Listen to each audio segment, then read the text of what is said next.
Good evening. I'm going to call the beginning of the meeting to order. Each year we do reorganization of the school committee, and it is conducted in accordance with school committee policy BDA. And I'll just read a little bit about that. The first regular meeting following the district's annual elections. And so the school committee tonight will elect from its membership a chairperson and a vice chairperson. So nominations for the office of chairperson will be made from the floor by a majority roll call vote of the members present and voting. So at this time, I would ask for nominations for chair. I nominate Mina. I would like to nominate Nancy to continue on as chair. To be seconded, but what I will do is take a roll call vote, and I will take them in order of the nominations. Okay. Is there any reason should those who have been nominated share whether or not they would like Oh, to they're be chair? interested. That's a good question, That makes actually. sense. Sure, I actually prepared chair this upcoming year. I have served on the school committee for 2 years, the past year as vice chair, and I believe I've exhibited sincerity and integrity in each of my assignments as a school committee member. Whether it is serving as liaison to the senior center, serving on the tech board, community literacy, or efforts to improve content on the website for school committee. Through these commitments and in my core role as school committee member, participating in the budget review, policy review, and superintendent review, ultimately leading to student learning and growth, I have full knowledge and willing to listen to perspectives different from mine. I think we have 5 extremely committed elected officials who bring a variety of skills and perspectives. It is hard to find someone as empathetic as Nancy, who provides knowledge and thoughtful PhD, yet willing to take on the most tedious tasks. Meg is a professor of ethics and is able to read up and present applicable laws so well. Amanda is savvy on the finance and process front and doesn't hesitate to raise pertinent questions.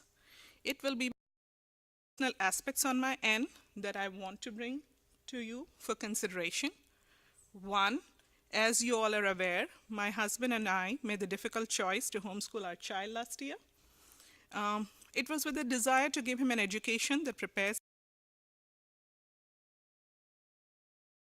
I still care deeply for students like him and all students with varied needs. My commitment to the oath I took 2 years ago remains steadfast. Second consideration for you, I have a pressing family matter that requires me to travel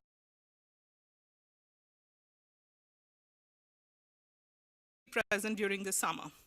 However, I will fully engage and participate during the summer and be physically back as the school year starts. As chair, I plan on learning best practices. I plan to lay out an agenda agreeable to the 5 of us. I hope to spend the upcoming summer months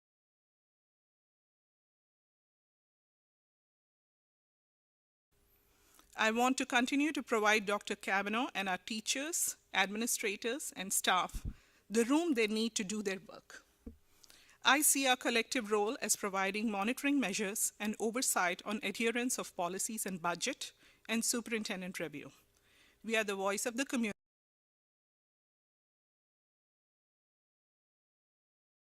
Please seek your vote, and I'm happy to answer any questions. Nobody would ask me any questions, and then I was going to say I would be honored to serve another term on the school as the chair of the school. Different but equally important strengths to the committee. I think that in reality, any one of us could serve very well as chair. I think my interest in continuing as chair would be to kind of move forward, take what I learned this year as chair, and to hopefully bring it forward another year. That said, you know. For chair of the school committee, and we have to do a roll call vote, and the next chair will be named by majority. So as I do the roll call vote, you should probably think about saying yes or no in a way that will lead to a majority. So I will just, So can I ask one other question? I course. forget how the vice chair is then.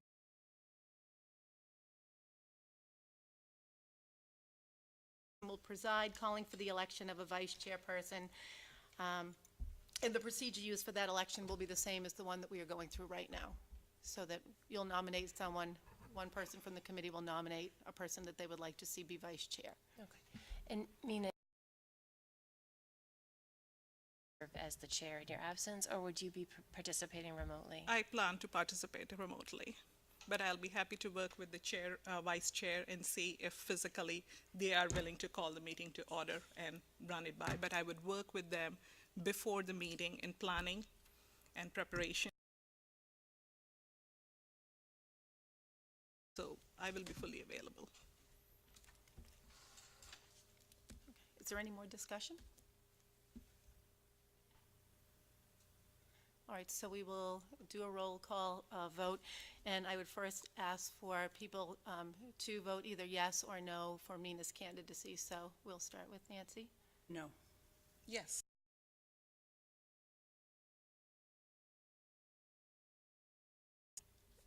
Okay, so we do have a majority. So typically what we would do is we would reorganize our seat. Well, actually, we should probably do the vice chair first. Okay, thank you. I appreciate your vote, and I. doing a good job. Yes, thank you, and I respect your vote as well, and I know we will continue to work.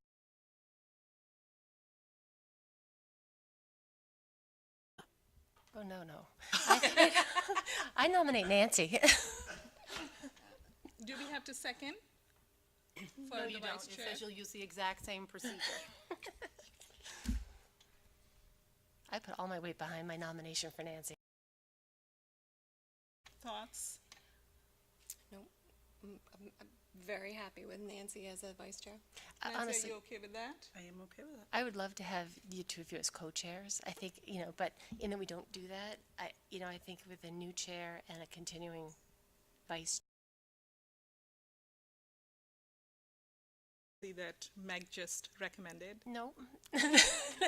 She did not give it a Okay. chance. Okay, She will. She'll think about it over the next year. okay, that's great. We can do a roll call vote. Perhaps we'll start there. We will take a roll call vote for the first nomination. Should we take it for Nancy?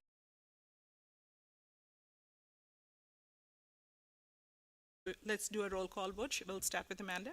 This is for Nancy. This is for Nancy. Yes. Yes. Yes. Yes. Yes. That's unanimous. So now we have a new chair and vice chair on this committee. Congratulations. Congratulations to you. And actually, congratulations on your election. Thank you. Okay.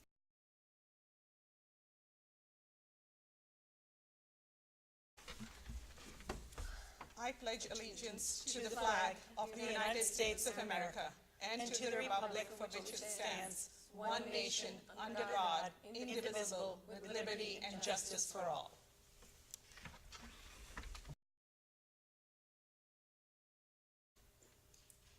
Great. I guess we'll move right into recognitions. Dr. Kavanaugh. Sure. Well, you know what, actually, Jen, I will let you introduce tonight's recognition. We have Karen Reno with us. Perfect. So I think a number of us have had the pleasure of seeing Karen Reno, our Health and Wellness PE Director, working with her students. Our Senior Center most recently, where some of our students who are with us tonight really shined and really made all of us proud. So knowing what they have done, we had asked Mrs. Reno if she would bring some of her stellar students to come and show us a little bit of what you're learning in the classroom. Would you like to introduce your students to us? Oh, you got it.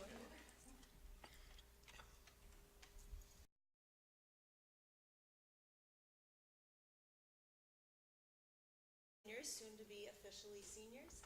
They were in the ballroom dance class in the fall, and then when we started to plan the senior prom at the senior center, these were two of the first people that I sought out because they were just wonderful in class. And then I asked if they would be willing to perform for the school committee and just share a little bit of what they had learned We're all in agreement that we wish we had had more time, but they are very studious and very busy. So we prepared a waltz, and maybe next year we'll have a couple. Karen, do you have music that you want to play?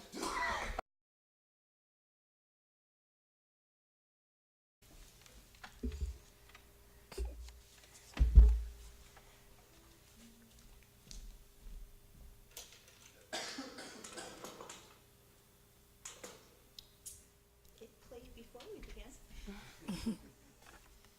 Battery high.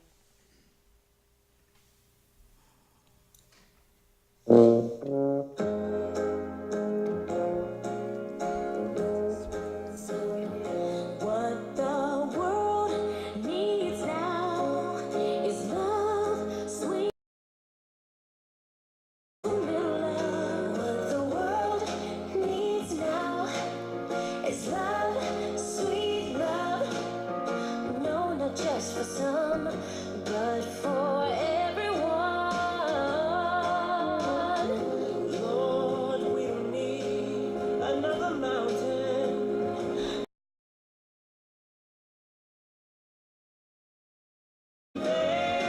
Oceans and rivers, enough to cross, enough to last till the end of time.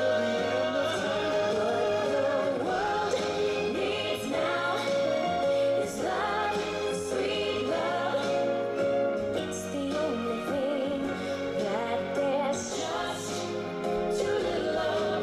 What the world needs now is love, sweet love.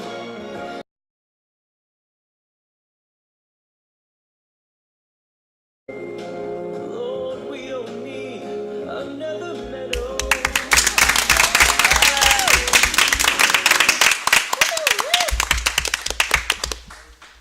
Oh, come on over. I know, that was fantastic. It That was beautiful. Thank Wonderful. was a lot of work. you. Yeah, Impressive. They learned, that's a lot of stuff. it is. Did you learn it all? Dance studio, they've displayed quite a bit of new skills, so. Did you learn it all this year? Yeah, that was only a portion. We learned a ton of other dances, tons of other steps. So, yeah. Wow. We had to learn 4 full dances for the final. This was only a portion of one. So, Do you keep the same partner? No, no, we rotate partners. We rotate regularly, so we get used to more partners and more styles of dance.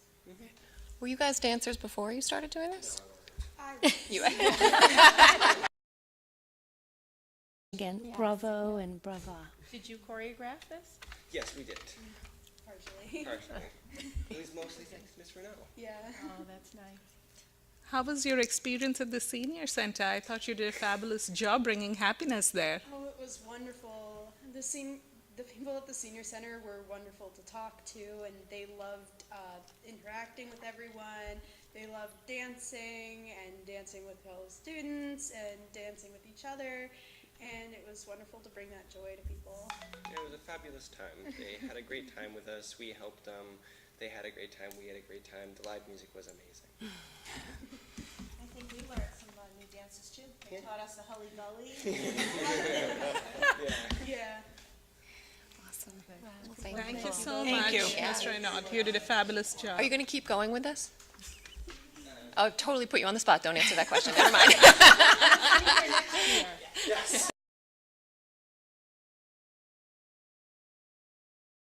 Questions.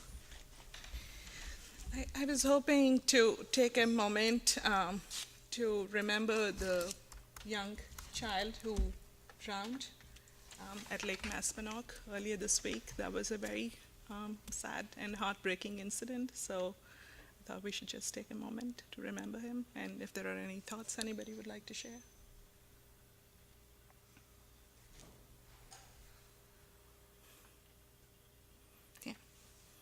It's difficult for all of us. I just want to thank Dr. Kavanaugh and all the thoughtful leaders who did all the after work, and also a lot of parents who went in and helped out immediately, and all the first responders. Yeah. If I can just say something about Dawn Alcott, who is our new Youth and Family Services Director. She did a really nice job, so gratitude to her. Thank you. At this point, we have the reports. Student Council.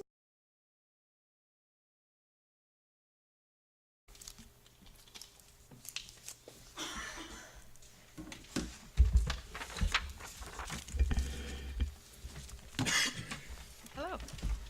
Hey, how's everyone doing? We just came right from practice again, so a little underdressed, but we don't have too much to talk about. Tomorrow we're having the Student Council Hiller Fest, so that's something we look to forward every year. It's kind of like a cookout, field day type of thing at the end of the day. We're gonna have a grill, so Mr. Prescott's gonna be on the grill. We have a free ice cream truck coming, so that's gonna be pretty cool. There's a bunch of lawn games, so we're looking forward to that. So that's gonna be really fun. And today we heard our speeches for the upcoming student government elections. Voting is tomorrow for student council and student government officers. So Around like 4 or 5 kids running for each officer position, and around 30 student council. Even for us, upcoming our juniors going to senior year, we had a bunch of new faces. That's awesome to see people getting involved in the student government.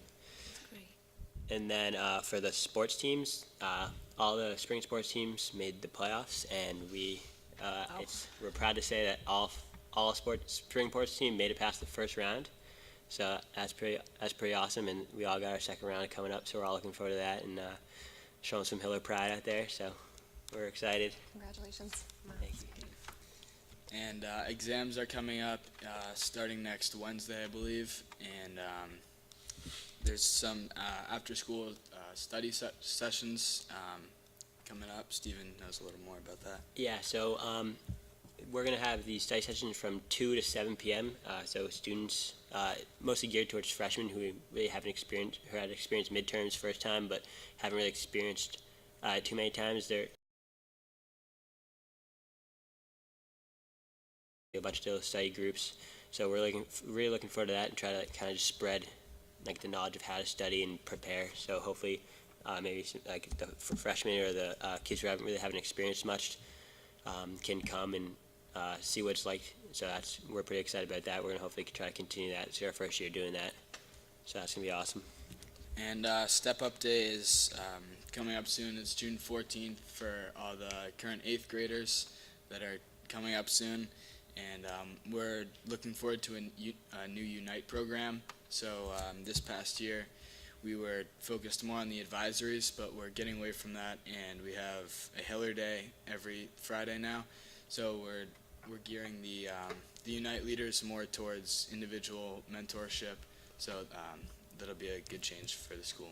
Yeah, and on top of that, something new we're doing this year with Unite is instead of, we're each going to have our own groups for Step Up Days and show them around school and everything, but after that we're going to,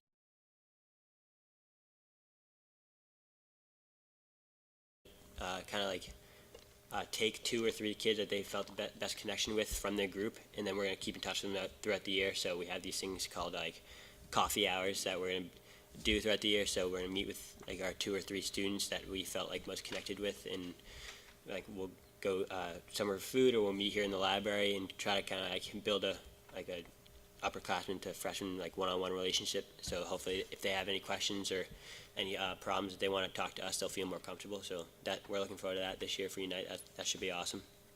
And then, like we said earlier, we're excited about Hiller Days next year.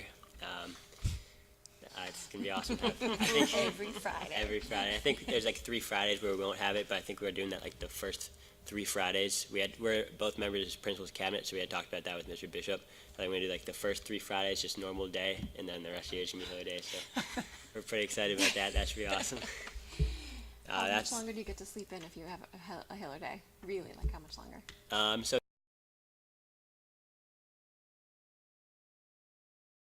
range, but with Hiller Days, first period doesn't start till 8:15. So Wow, it's a whole hour. and a lot of times some traffic traffic everyone getting to school is still there, but some people commuting to work might not be there, so I can usually sleep in till about 7:30, so like when the first bell would ring, so it's pretty awesome. Nice. That's pretty much all we have. Does anyone have any questions about anything? Thank you for the awesome That's year. great. Thank you. Thank Thank you you. so much. Good luck in the elections. Thank you. Did you guys both run? Yep. Good luck. Yeah, Thank good you. luck. Thank you. Happy summer. You as well. Bye. We hope you'll ride your bikes to school on Hiller days. A walk, right? Yeah, extra time. Yes. It's good for you. Take care, guys. May I request Colleen Janino to come on up and give us an update on the art department?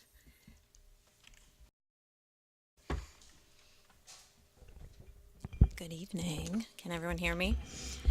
All right. Well, thank you for having me here tonight, and you guys know who I am, but for those who are listening, again, I'm Colleen Janino. I'm the visual art subject matter leader for the district, and I'm also a teacher at the high school. So as a whole, it's been a very productive year for our students and department members. So tonight I invited a really special group of students here with me. So first I'm going to talk about why they are here, and then when I call your names, if you don't mind kind of coming up next to me to show your faces, that would be great. So this past fall, and I think some of you or all of you were there, but for those listening at home, this past fall, the high school art department, with the specific help of teachers Christine Enos and Sarah Williams, inducted our first cohort of National Art Honor Society students. NAHS is sponsored by the National Art Education Association, which many of us are members.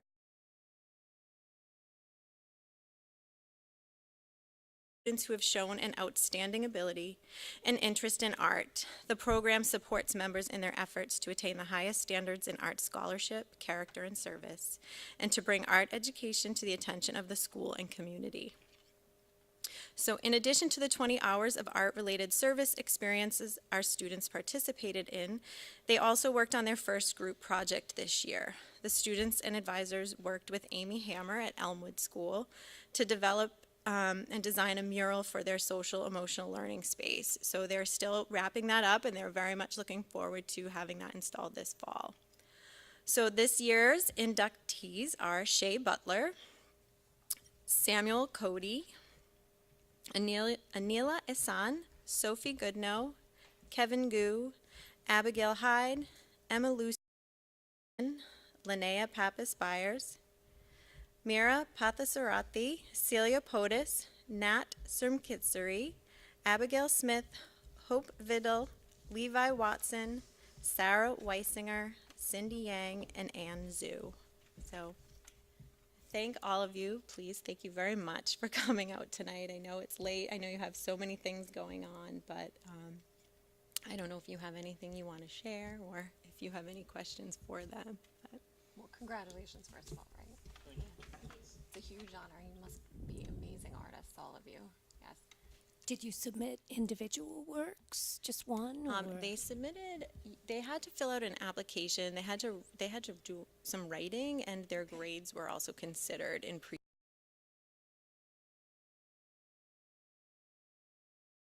Very impressive. Well, thank you all for being here again, and we look forward to seeing you out there working in the community and promoting our department. Thank you. Yeah, keep doing Fabulous art. job. Keep doing it your whole life. Would any of you want to share what art means to you? It's loaded. For me, art is really a form of self-expression because sometimes I think there are things that words can't say. And you oftentimes hear the quote, "Oh, a picture is worth 1,000 words." And I think to some people it's just a quote, but for me it really is kind of. Beautiful. Well said with those words, too, though. That was that was good. Does anyone else also want to share? Sorry. Yeah. Go ahead, Shay. It's also like, I'm a little sick, so I think it's also a type of therapy, and it's a place where we can get away from the stress of more of like the academic part of school and stuff, and then it's a place where we can just be ourselves and put what we want to put out on a sheet of paper, or like build it up in a sculpture in any way, and it's it's something for us to do for ourselves. And you know, you will need those skills in creating more than you will in your ability to take a standardized test in your adult life. I'm curious if you would share your favorite media. Like, what do you like? Do you like to draw or paint for each of you? I think my favorite thing, I really like watercolor. Speaking of film photography and digital photography. I like to couple cut paper and illustration. So I like watercolor and mixed media. I like pen and ink and illustration, but I like everything else too. It's hard to pick. It's so hard to pick. The art show was amazing. Thank you. I saw some of your works for sure at the art show. It was phenomenal. Yeah. Great. Congratulations. Great job, you guys. Thank you again. Thank you for coming in. All right, now go study for finals. Good luck in your finals. Good luck. All right, thank you. So in addition to our new NAHS, we had many other things to celebrate. So I'll start back in the fall. Art teachers Christine Enos, Chris Kallenberger, and Sterling Worrell conducted their 3rd annual field trip to Purgatory Chasm in Sutton. And this year it was sponsored by the Hopkinton Cultural Council, so we were able to get the bus through them. And over 30 high school students went, and they were asked to respond to this unique environment. Have any of you ever been there? Yes, you need your hiking shoes. In a range of media from photography to painting and drawing. And this is all in an effort to get students outdoors, working in plain air. You know, there's only so Tower Hill Botanic Garden. So they decided to do a second trip this spring, and haven't seen the results yet, but students were working, drawing, shooting photographs. Maybe some of those students were there too, I don't know, probably. Also this fall, photography teacher Sterling Worrell presented at MassQ on the grant that he had received prior for the virtual reality center in his photography class. So that grant was called More Than Just VR Consumers Creating Virtual Reality Art. So if you haven't seen that yet, it's really impressive. I think Dr. Kavanaugh, I feel like you've seen that in action, the virtual reality headset. Yeah, Yes, it's really cool. that is very cool. And I'm really excited because this is the first year that together we finally are going to co-present at MassQ. So we were just accepted to give a presentation on engaging early finishers in a project-based classroom. So we're excited about that and looking forward to preparing that together. Engaging early finishers in the project-based classroom. So in our classes particular, we see students in grade 9 through 12 in all different levels and a variety of things. So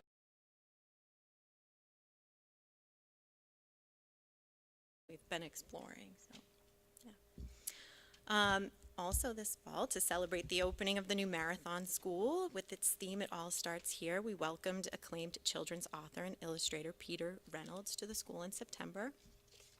The event was generously sponsored by the HPTA, and students spent the assembly with Peter listening to his story, The Dot, and shared in character Vashti's artistic journey of mark making. Students also spent the time learning about characters in several of his other books and the wonderful messages such as bravery, creativity, empathy, and resilience they all spread. This visit with Peter complemented the work that art teacher Karen Lucy had done with the art students in September in honor of International Dot Day. In November, Hopkins art teacher Kelly Phillips presented to over 50 educators in a multi-district professional development day held in Burlington, Mass. Kelly presented on the Teaching for Artistic Behavior model that both the Hopkins and Elmwood art teachers follow. And art teacher Bonnie Gauss was also in attendance with her. This past winter was extremely productive and rewarding. In January, the Boston Globe Scholastic Art Award winners were announced, and Hopkinton High School and Hopkinton Middle School were recognized with an outstanding 17 state-level award. Grade 11, who received an honorable mention. Olivia Jones, grade 9, an honorable mention. Sam Lozo, grade 11, honorable mention. Maddie Mezet, grade 11, honorable mention. Maddie Mezet again, grade 11, honorable mention. Linnea Pappas-Byers, honorable mention. Used Sheik, honorable mention, grade 10. Kevin Wang, grade 9, honorable mention. Patrick Webb, grade 12, honorable mention. Cindy Yang, grade 9, honorable mention.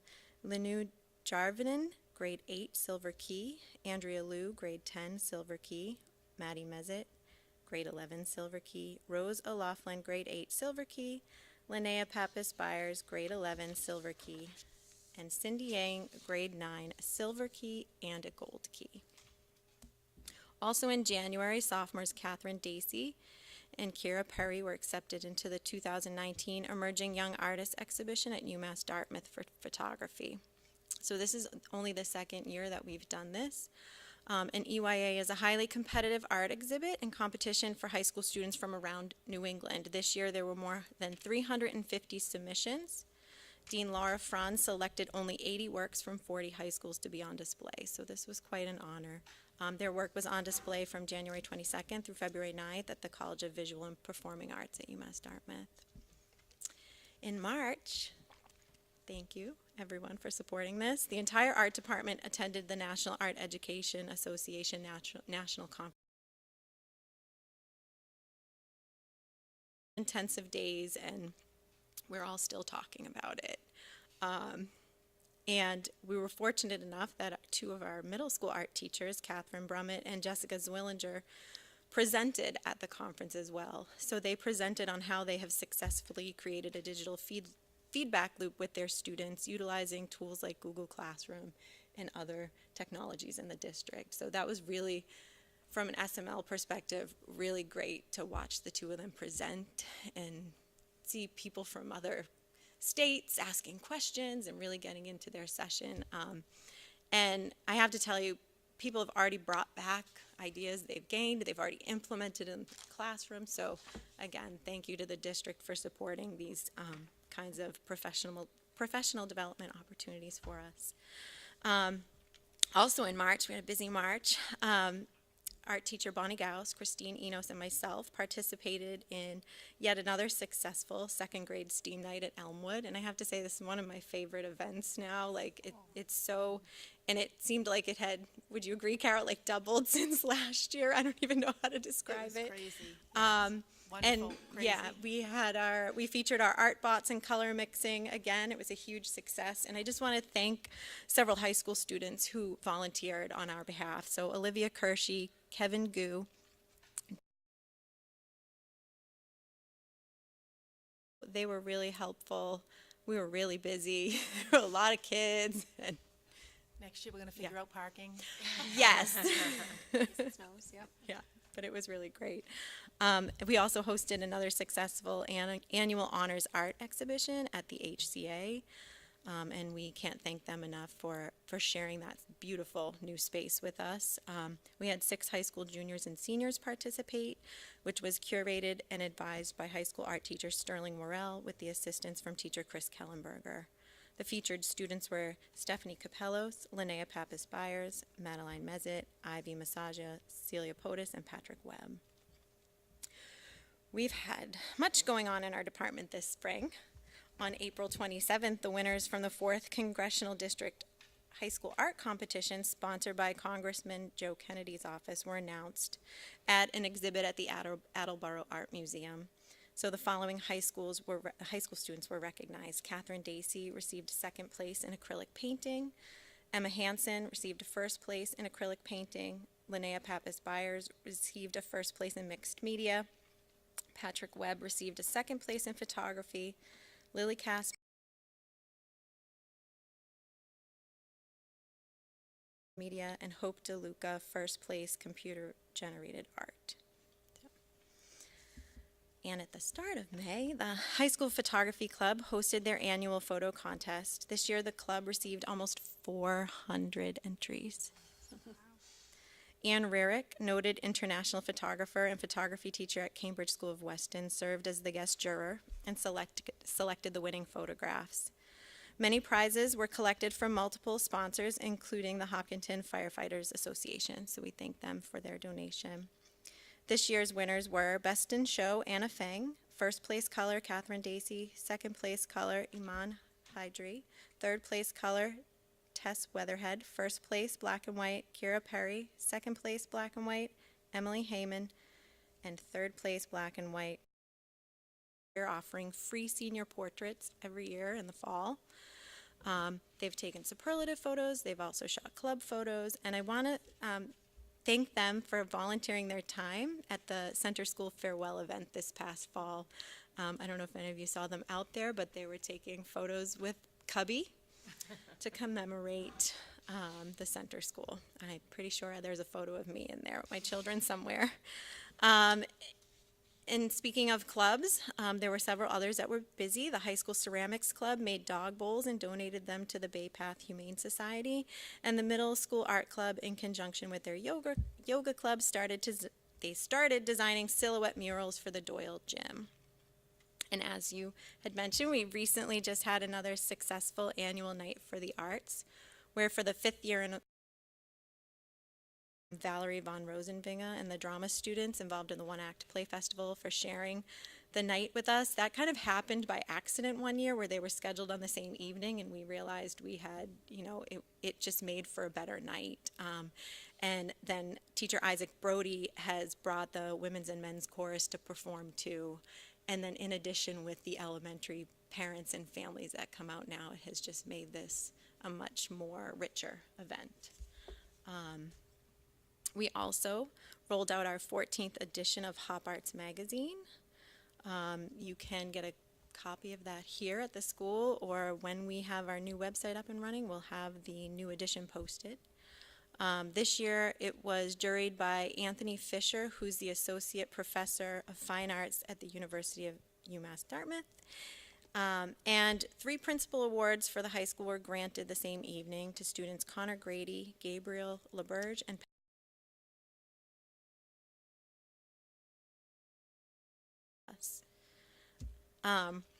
also this spring, I want to thank, there's over 80 parent volunteers came out to the Elmwood Art Room this spring for something new that the art teacher called the Clay Extravaganza. And it was just a new way for her to roll out doing her clay unit. And she just, she said it just made the event even more special for the students. And I just want to thank all those parents and community members who came out for that. This past Monday, our first grade artists, thanks to the hard work of their art teacher, Karen Lucy, had the opportunity to have their work displayed at the annual book fair for the first time in the new Marathon School. We are very excited for the start of our next school year at Marathon, where Miss Lucy, for the first time, will welcome some of our most excited and eager learners, the kindergartners, to the art room.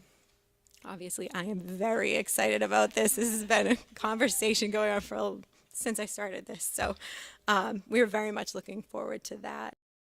Members of my department for their hard work and dedication in helping our students achieve such great accomplishments, and for dedicating so much of their time above and beyond the classroom. I want to thank the district, our administrative team, the school committee, and the many community members and organizations such as the HPTA, HEF, PolyArts, the Hopkinton Cultural Council, the Hopkinton Center for the Arts, etc. It's where with all of your continuous support that we're able to do what we do, and you help us thrive, and we just thank you. Any questions? That was an amazing report. Thank you. It's a lot. There's a lot. And I hope I don't miss anything, if I missed anyone or anything. Bring the art program down into the kindergarten for next year. There's so many exciting things going on. I love when you come at this point in the year just because it's fun to highlight it all. Thanks, so Nancy. Thank you. I enjoy it too. I love to hear the students connect the therapeutic aspect of art with, yes. It's such an important, social emotional health is such an important topic for us. And to hear the students express that it's a place where they can exhale and they can sort of be, and it's outside of sort of the rat race of grades. I mean, role in the student health, and whether they realize it or not, Yeah. I think it's I think they really would agree. comforting to know that your department is thriving and providing that, whether the students realize it or not. I think it's helpful. Thanks, Amanda. Yeah.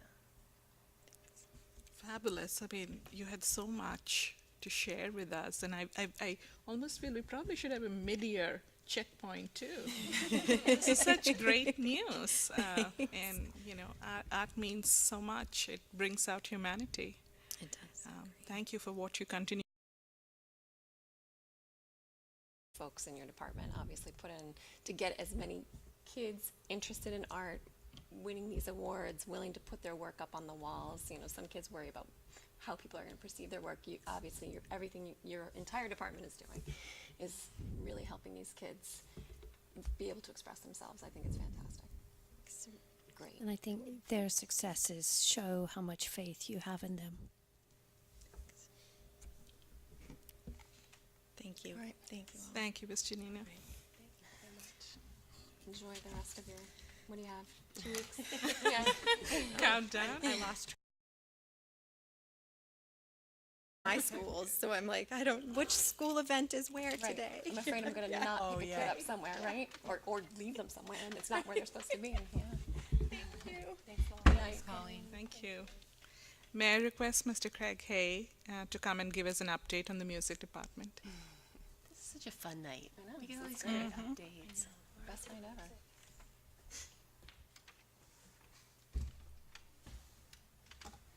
Good evening. Good evening. So once again, I'm Craig Hay, the music subject matter leader, K through 12. And very similar to the art department, we've had a very busy and very productive year. So what I'm going to do is just really highlight some of the new things that happened this year and some of the new experiences we had. Our year tends to have some very similar flow.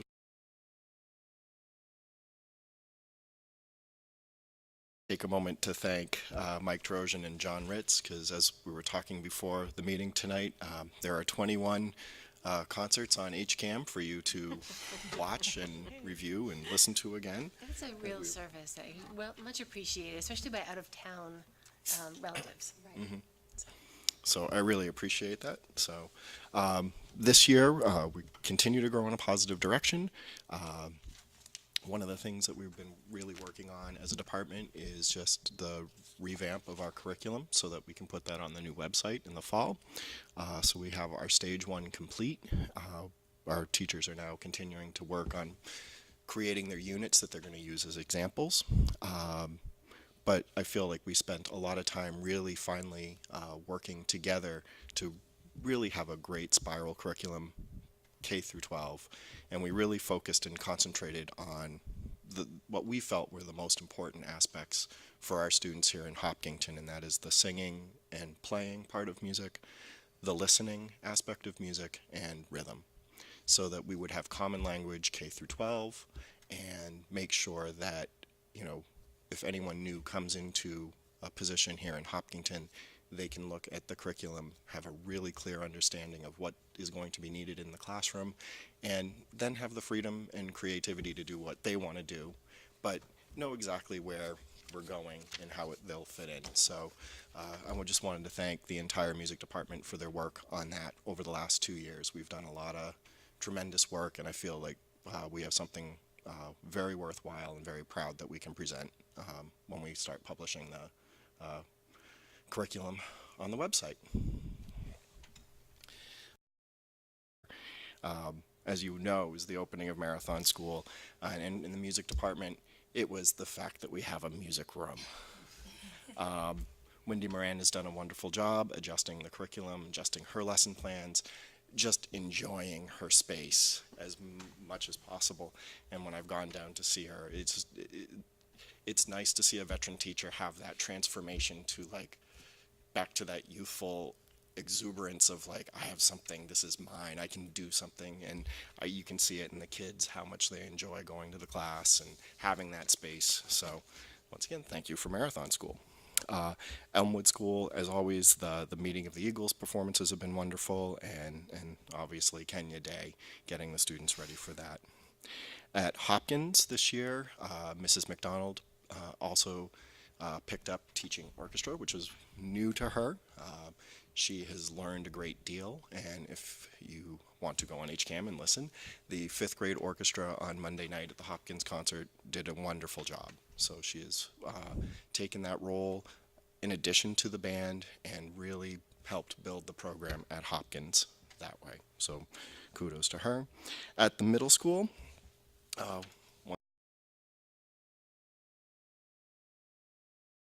But a few things that I do want to highlight.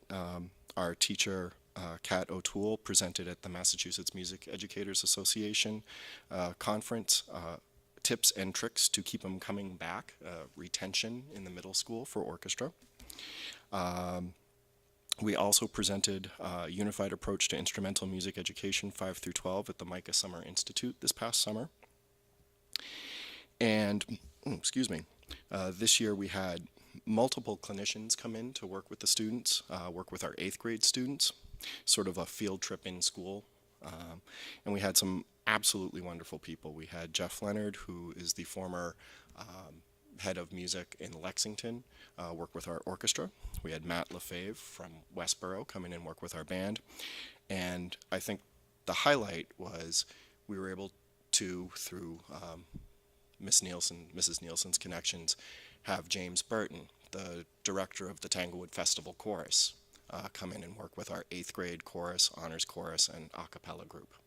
I don't think the kids have any idea who they were working with, but we were all in awe that they were working with such a wonderful musician who is very preeminent in his field. At the high school,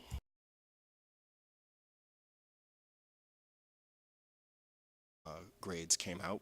Last year was our first year with our AP Music Theory class, and we were happy to say that all 5 students who took the class received a 5. Wow.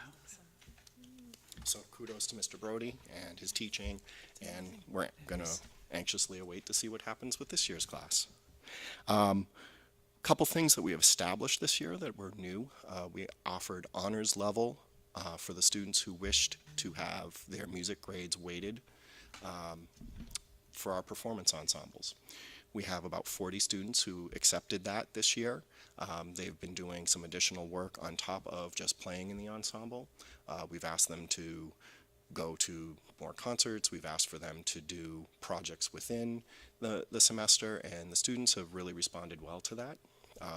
We've had some students who have found that, you know, having music weighted just does help the GPA, especially if you're Music Honor Society this year as another way to recognize our students. We had 40 students inducted in our initial class, and we're slowly rolling out our chapter, so we didn't require a whole lot of volunteer hours as part of their responsibility, but we asked the students to start thinking about things that they can do to help the music program. So they broke into some subcommittees. They've established a presence at our concerts. It was noted by many of the directors who came here for Micah that the student presence was very large and very helpful. They appreciated that, and we are looking forward to including more with the Tri-M responsibilities. We have a student board of directors rather than electing a president and vice president or treasurer that are sort of helping shape what our chapter will look like and part of this honor society. And a few other things I'd like to highlight. Our jazz ensemble.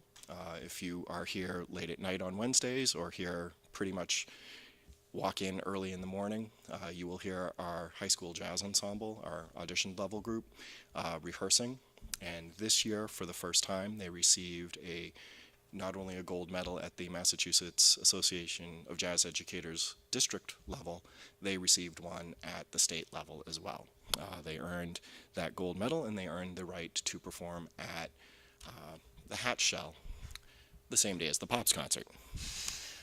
We did a little begging and pleading so that they went on early. They had a wonderful performance. Unfortunately, it was right as the downpour went through Boston, but they had a wonderful performance. We were able to get them buses. We had enough.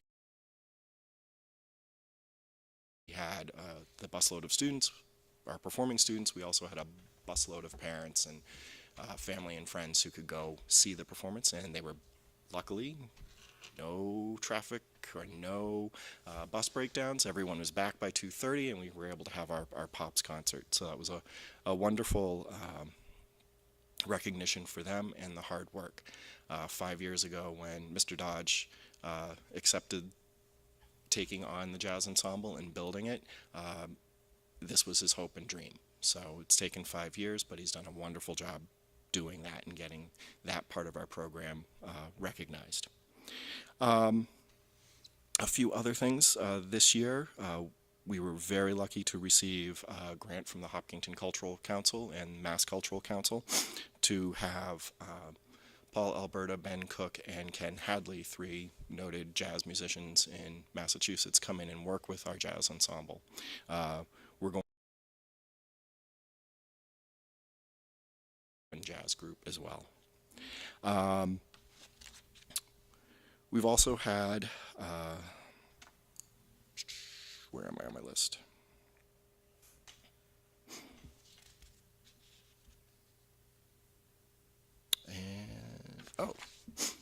Other new thing that happened this year was we established a composition club.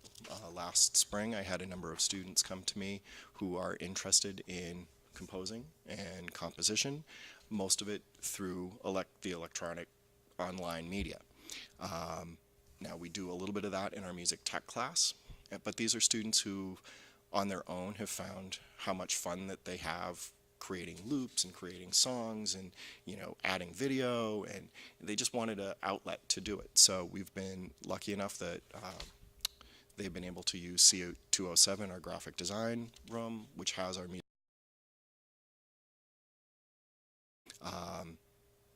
Working on their projects. They had an album release party May 24th.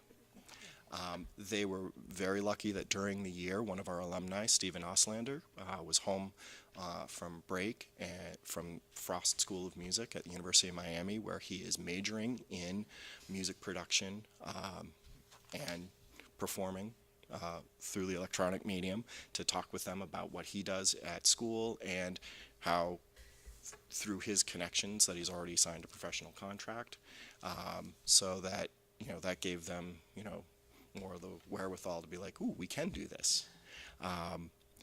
It's been a wonderful student-run group. It's a small group. It's about 5 or 6 kids, but they've really, really enjoyed the fact that they were able to use that time on a Friday afternoon, express themselves through music, and it's been.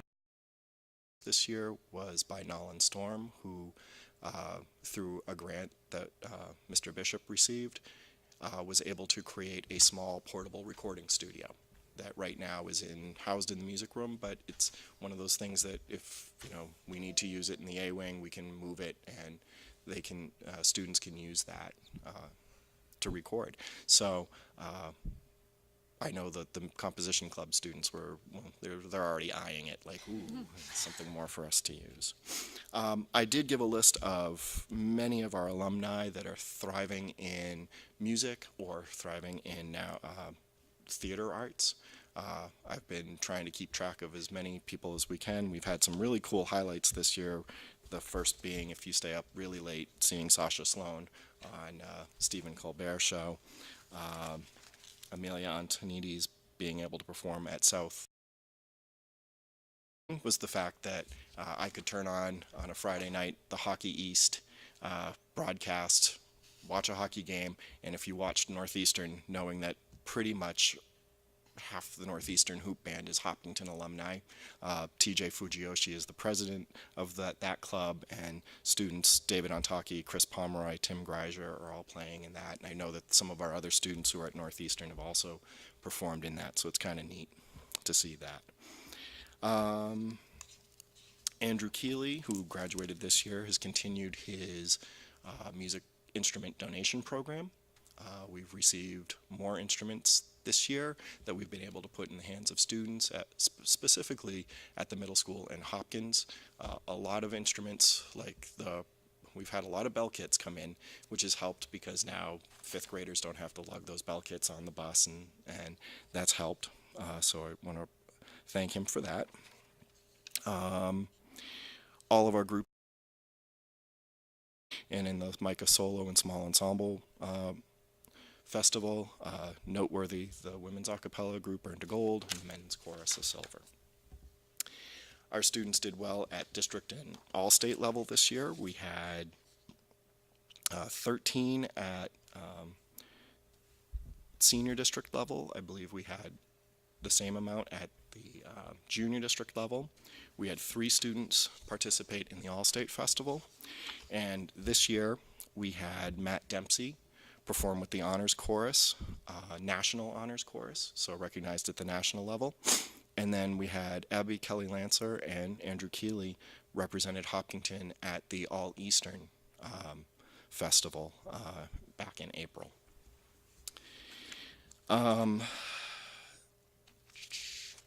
This is one of the big things. One of the things that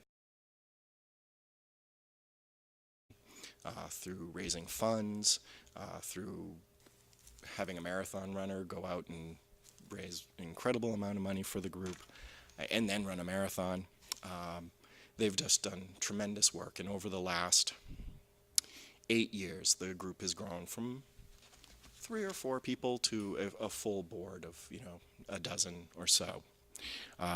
One of those people is retiring.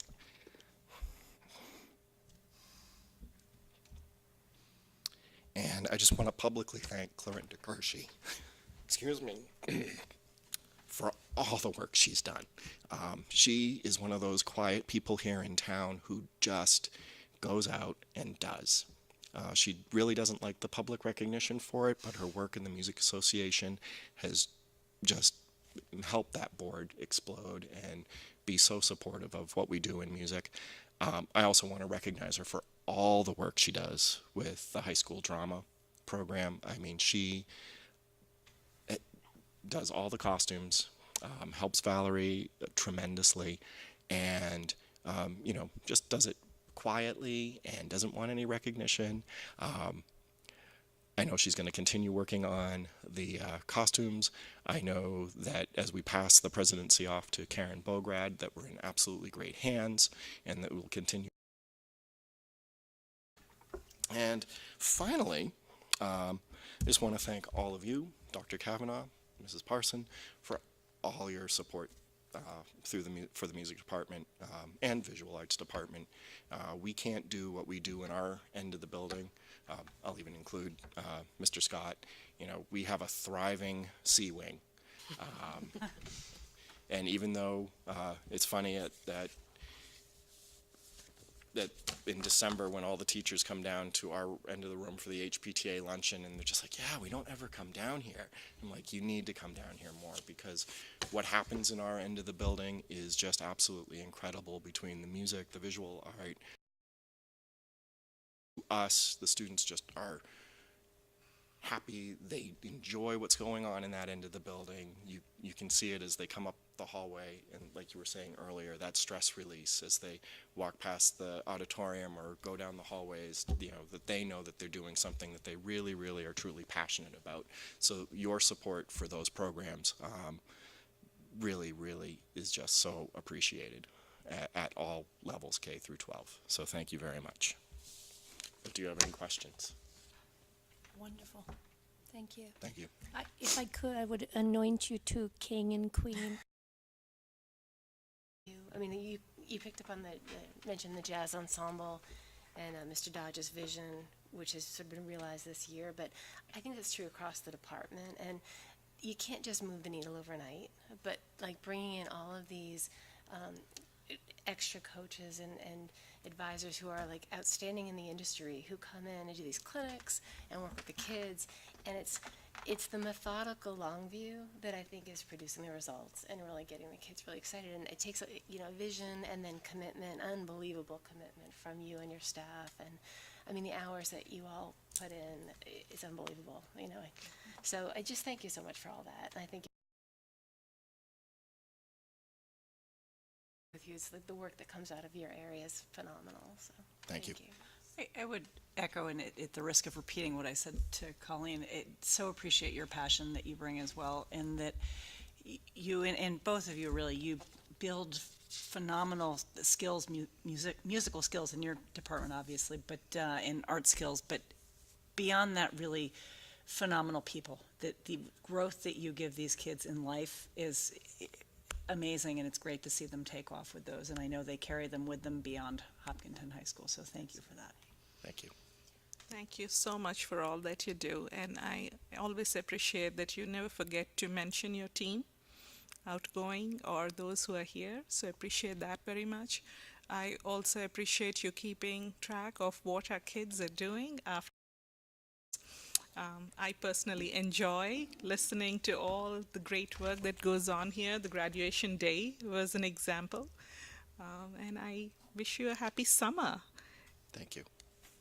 Thank you. I can't say much more that hasn't already been said, but I mean, just such an incredible program, both of you. So amazing what you do for the kids, and I know they appreciate it so much, which is really, I think, you know, we're audience members, we love it, but the kids, they love it so much, and that's the huge part. So thank you for all you both do. You really make a huge impact on so many kids' lives, so thank you. For a lifetime. Yeah. For a lifetime. Yes. Thank you. Thank you. Thank you so much. All right, you're a hockey person, clock is ticking. Stay for a little bit. Yeah, exactly. Dr. Kavanaugh, we'll move into your report. Pull that down.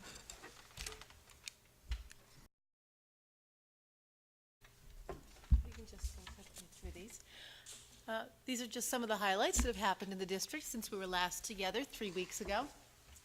So what you see on that screen now, those were our memories of the very first day of school. That's what it looked like out in front of Hopkinton High School. Look at the joyful faces. Yeah, please. Kids, no, they are happy. wow. They look happy. Those are just some pictures from the Pops concert that Mr. Hay was just referencing. You can see it's quite an event in the athletic center. It's packed in there. And I should have mentioned when Craig was up here that I did receive a really lovely email, a thoughtful email from a past student who wanted to sort of praise Mr. Hay for building this kind of programming, and it was just really full of accolades and well-deserved. On Monday, May 20th, many of us attended the senior projects in the so it's growing by leaps and bounds. Some of the projects are very, very interesting. I mean, they're everything from like linguistics to healthy cooking, so just great things. These are pictures from the senior prom. This was our first senior prom. That's great. This is Reno was referencing. And so many thanks to Karen Reno, who was with us tonight, as well as Amy Beck, the director of the Senior Center. She brought in the Holliston Band, and of course, I want to thank our kids and our seniors. By all accounts, it was a great day. Since then, our seniors have moved on, but not without a whole lot of fanfare. So what you see here are pictures from the senior boat cruise and the Red Sox game, where they sat in some very cold rain, but had a really wonderful time. The seniors visited Marathon Elementary School, where they walked the halls and gave high fives to lots of our kindergarten and first graders. It was a lovely ceremony. I think everyone that I've talked to, I said it just had the right balance of sort of that pomp and also, that kind of casualness that you really get a sense of who the class was. So kudos to Mr. Bishop, building and grounds, all the secretarial staff, everyone who puts so much time into that.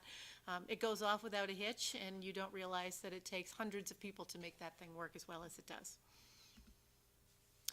And so now into some more of our business matters.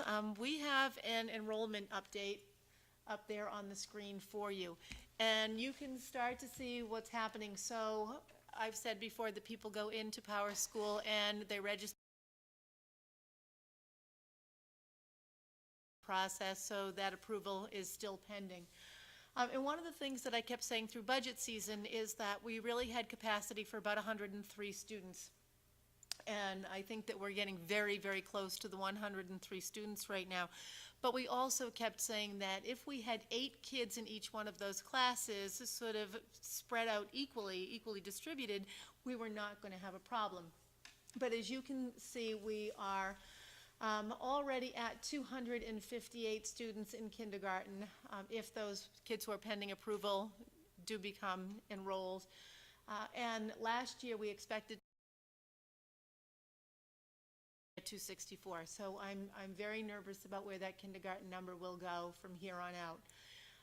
Grade 2 has 9 students, grade 4 has 13 students, grade 9 has 12. And so we are starting to see those pockets where classes seem to be getting bigger, you know, in bubbles. And that's just something that we're going to need to watch all the way through the summer. What we've done to sort of illustrate where the number 3858 comes from is to sort of just show all of the kids who are ours, whether they attend the Hopkinton Public Schools or if they are in some other venue that the Hopkinton Public Schools or the district or the community. Norfolk Aggie is at 8. We send 13 students out to charter schools. Out of district hovers right around 30. Sometimes we're at 27, sometimes 28. Our estimate for pre-K for next year is 80 kids. So right now we're guessing we will be somewhere around 38, 60 if these numbers hold true. So I will keep you updated on those numbers as we move throughout the summer. But that's an awful lot of kids. I just had Aaron Schachter, who works with WGBH, come and do an interview with me on, you know, the rapid expansion of school districts, and I don't think he's isolating his work to Hopkinton, but because we are one of those sort of fast, really rapidly growing districts, he did come out to talk to me. So I started to look at some of our numbers, and if we do hit about 160 kids for this year instead of 103, we will have gotten 500 new kids in 5 years. That's an awful lot of kids for a school district, so. It's almost as big as one of our elementary schools. It is, yes. It's like adding an elementary school's worth of children. Yeah, that's a great point.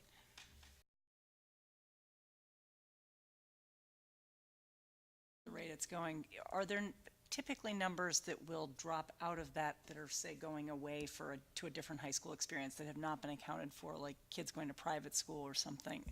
Or are we already aware of those kids? I think that we are already aware of those kids. I mean, that's something I could certainly double check on. But I think this year we went from 20 to 26 students at Keefe Tech, so they have already been transferred over to Keefe Tech, right? So, Dr. Kavanaugh, the 287, that's the number of kids who graduated this year as well, correct? For 12th grade? yeah, it might be. So we still have 287 for next year too? That's interesting. It is, but 284 this year? Oh, thank you. We were having a conversation about. Oh, really? I thought I heard 287 in graduation. Well, I stand corrected. Sorry. Anyway, 284 sounds good to me. Okay. But it does look to me like Georgette has moved all the numbers forward because. It's huge. Yeah. In fact, I think last time we looked at it, the 11th grade and 12th grade were neck and neck. Those numbers were very similar. I don't want to say it out loud, but I'm going to say it, is grade 2. 240 seems, thank God. If we have 50 kids that register tomorrow, we're all going to blame you. Yep. It's gonna be Mina's fault. Well, that's why, you know, we kept saying that when we submitted the statement of interest to the MSBA for Elmwood, that we felt like we had at least a year's breathing room in Elmwood before we had to do something that might be more. But you can see what that looks like when we take the 240 and they graduate into the 3rd grade, and you still have that 280. If K goes up to that sort of area as well, you're talking 40 more kids in Elmwood. Rapidly, the high school classes, all 4 classes are large Yes. for next year. That's got to be the biggest enrollment overall the high school's ever had, with 2 classes so significantly over 300. Yes. I would also flag the 3rd grade there at 294, because typically when the grades are down lower like that, they're not quite as big. They grow as you get closer to the middle and high school. I know the current 8th graders, for example, were significantly smaller back then. Right. So that's a scary number to watch. Dr. Kavanaugh, just looking at these numbers, right, you see certain patterns, and I think to what Amanda brought out is the high school, right, the biggest size. And I mean, thankfully, again, you see in middle school, you see that 240 number that kind of gives you, okay, a little bit of a overall breather, if you will, right? I was wondering if you have any do you have any update on that at all? Mrs. Rothnick does have the RFP written, so Okay. we just need to wait until after July 1st because we can't send it out in this fiscal year. Right. And the other thing that you might want to take a look at is, so if we were talking about 284 students leaving the high school and 327 coming in, we're talking at least, or close to 50 kids that will be bigger numbers in this building for next year. So if we already have space constraints, that's something for us to think about. And last year, we noticed that we had a lot of kids join us in 8th and 9th grade. I think that we start to see that 9th grade pattern again with the 13 students there, the 12 students there. I think that's just a function of people wanting that secondary experience. Dr. So we'll Kavanaugh, watch as them. we approach 4,000 students, it looks like, right? We're less than 150 short of that. I recall reading about the need for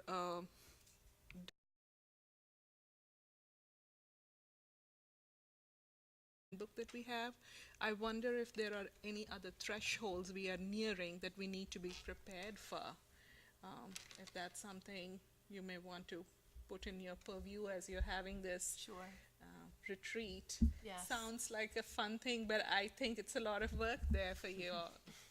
Yes, so what happens with the administrators retreat, we do a half day in June in the district, and then in August, we do 2 full days out of the district. So our first one will be coming up next Tuesday, and we'll be doing a lot of work on the strategic objectives. Again, still at it, so. All right, are we good with those numbers before I switch? All right, so we also got Metro West Health Foundation survey data. They call it the Metro West Adolescent Survey. This first slide is just sort of a little smattering of what the kind of information that we get from Metro West. This is high school data, and it's regional. So it's anyone in the Metro West who has taken, that survey. And most high schools and middle schools are doing it, and they do it with a very high response rate, like beyond 95% of our kids are taking that survey. But I think distracted driving was one that kind of jumped off the page at me. Over a third of our drivers report texting, messaging, or emailing while driving in the past 30 days. In 2010, it used to be at 44%, now it's at 36%. It's about even between the girls and the boys in our classes, so 37% female, 36% male. And that number tends to double when kids go from 11th grade to 12th grade. So texting and driving, it's pretty prevalent among our kids. Certainly something for us to be thinking about, instructionally, but also, in working with our SROs and working with just the driving on campus. Stress and anxiety was another high school one I thought worth mentioning. In 2018, twice as many females as males report that their lives have been very stressful in the past 30 days. Reports of stress among females rose steadily from 35% in 2006 to 49% in 2016. So right now, it has actually been hovering right about, sort of that 50% mark. And that's pretty alarming, I think, that our girls are there. Boys are slightly higher overall, but they stay in that sort of 20, 21, 22, 23 area. What they're telling us is that the most stressful thing in their lives is school, and that was reported by 66% of our youth. And then finally, more than 1/3 of our students, 35%, report feeling anxious, nervous, on edge, at least half the days in the last 2 weeks. 27% report feeling unable to stop or control worrying. 37% of youth report feeling tired or having little energy. 28 report sleeping problems. Either they have trouble falling asleep, staying asleep, or they are sleeping too much. 26% report having trouble concentrating. 24% report having an eating problem, either a poor appetite or eating too much. These reports not only indicate that students are experiencing stress, but that it may be impacting their physical health and academic engagement in addition to their mental wellness. So that all comes to us from the regional. So it's not Hopkinton per se, but in a lot that comes from our middle school survey. This is online behavior, and it's something that I personally have started to, really look at and take wary about. The proportion of our youth who spend 3 or more hours online on the average school day has nearly tripled from 2010, when it was at 17%, to 2018, where it is now at 49%. So 49% of the respondents say that they are online 3 or more hours in the day. Nearly 1 in 5, 18%, now spend 3 or more hours daily on social media. Increases in overall time spent online are substantial and similar for both sexes. For the girls, it's social media, 23 versus 14%, and for the boys, it's gaming, 26 versus 5%. Why are they doing this? So our kids are reporting both positive and negative attitudes towards social media. On the positive side, social media helps youth feel more connected to their peers, 54% said that. It provides a source of social support, 32% said that, and it helps them find people with common interests and hobbies, 53%. On the negative side, kids are reporting that social media makes us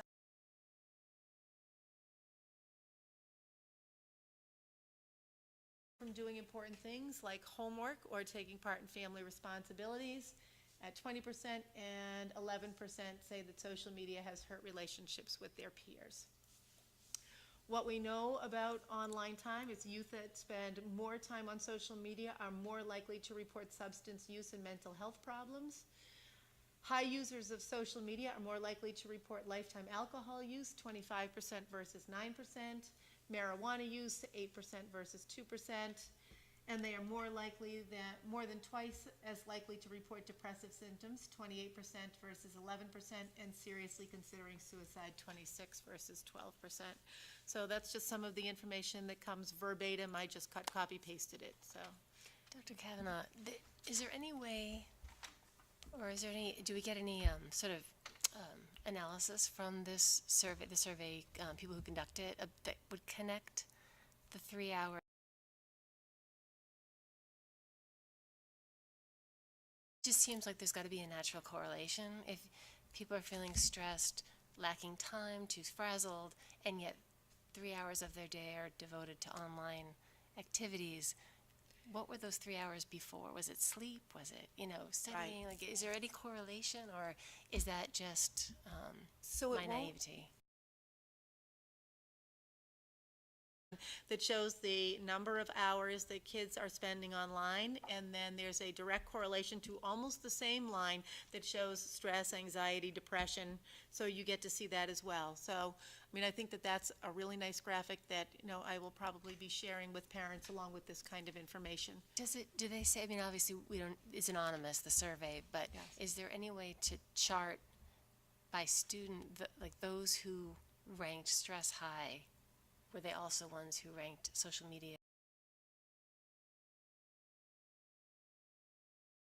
Sort of the holistic, this is what they said about how much time they're on, and this is what they said about stress. And my other question is there a way that parents can get access to this data, or the survey data? I can certainly send out information, about this for sure. Is it on DESE or no? Like, where No, could you it's see not. This comes from Metro West Health Foundation.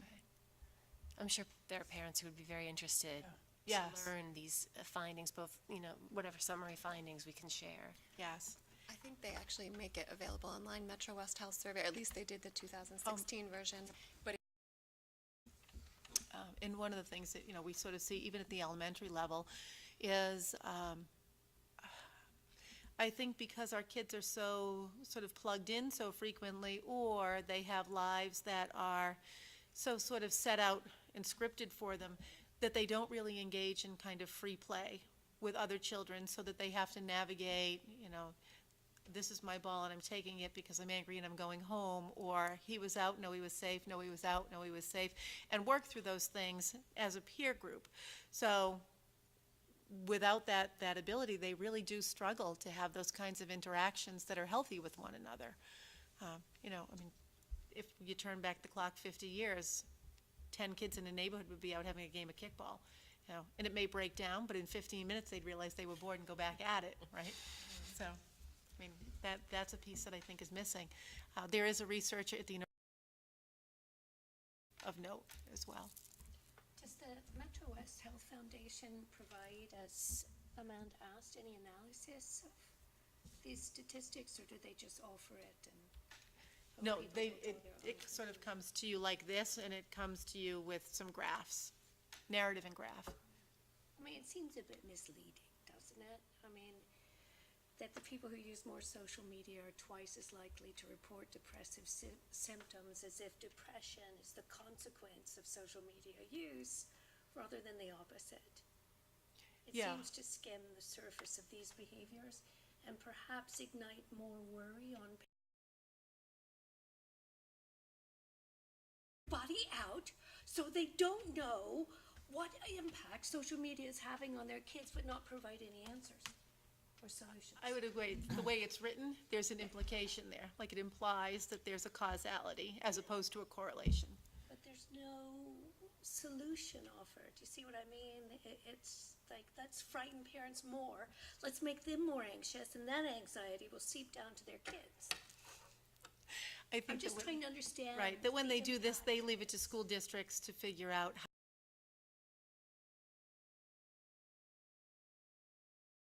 I think we Especially are with better. texting and driving, 50%. Why don't we stop students? Why don't we not allow them to drive and have everyone take the bus? Boy, we would save the environment that way too, wouldn't we? We'd save, I know I'm gonna be shot when I leave this building tonight, but really, They can bike. I mean, they can bike. They I can take encourage the two bus. youngsters to bike tonight. It's such a symptomatic of our privileged community, isn't it, though, that we have so many student drivers? Perhaps a future discussion item. Yeah. Dr. Kavanagh, what I personally, from a consumption standpoint, when you're looking at data, a tabular format is easier to look at and compare. Sure. Is that something that they provide, or They do. Okay. Yes. Okay. So perhaps when that's circulated, we can all have a look at it from that angle, and perhaps some people are okay consuming it this way. Yes. Let's go to the children. Okay. Yes. So you might also remember that we had the marathon kids at the start line at one point in one of these, and here they all are at the finish line. Very proud to have made it through the school year. I just thought this was adorable. Lauren had put this out this morning for her staff. In fact, she did a really nice job putting out something that chronicled the whole year for her staff. I thought it was a lot of work, but a really nice gesture on her part.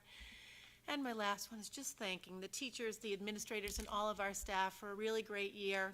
Next time we meet, we will already be on summer vacation, but everyone from buildings and grounds to our cafeteria workers, our custodial staff, just paraprofessionals, everybody in our buildings. They work very hard, and our children are very lucky because of it. So thank you to them. Thank you, Dr.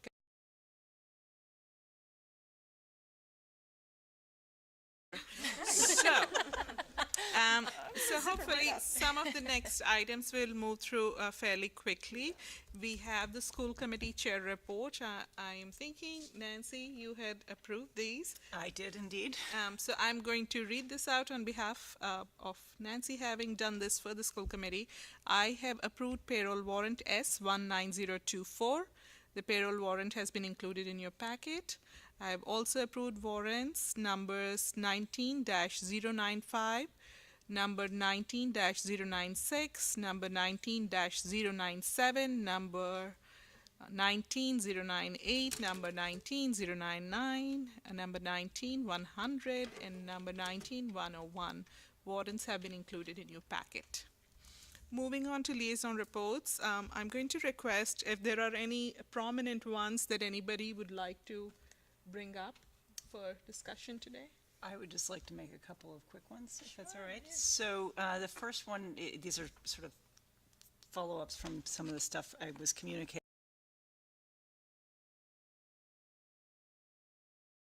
Naming of a facility, and I was going to request just that as follow-up that perhaps we have a look at the facility naming policy FF, and the working group maybe would like to take that up when we reorganize our committee, subcommittee stuff. I don't know if you guys are planning on redoing that, but to keep that on your radar.